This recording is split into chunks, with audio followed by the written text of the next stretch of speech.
তিন শ্রেণীর মানুষ জান্নাতে যাবে না।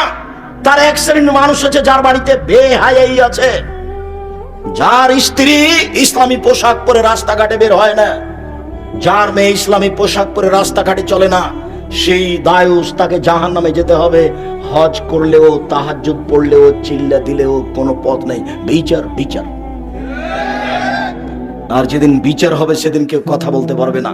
আল ইয়াউমা লা তামলিকু নাফসুন লিনাফসিন শাইআ ওয়াল আমরু ইয়াউমাইযিন লিল্লাহ। আজ কোন মানুষ কোন মানুষের কোনো উপকার করতে পারবে না, একচ্ছত্র মালিকানা আমার হাতে থাকবে। আইনাল জাব্বার আইনাল মুতাকাব্বির। আজ কিয়ামতের মাঠে স্বৈরাচারী, স্বেচ্ছাচারী, অহংকারী, বদ মেজাজের কোথায়? আনা মালিকুল আমলাক, আমি হচ্ছি রাজাধিরাজ। এই বাক্যগুলি ঘোষণা দিয়ে বিচার শুরু হবে। সম্মানিত দিনী ভাই বোন, সম্মানিত বোন, আপনার জন্য জরুরি কয়েকটা কথা। চারটা কাজ যদি আপনি করতে পারেন তাহলে আপনি জান্নাতের যে কোনো দরজাতে ঢুকতে পাবেন। চারটা কাজ।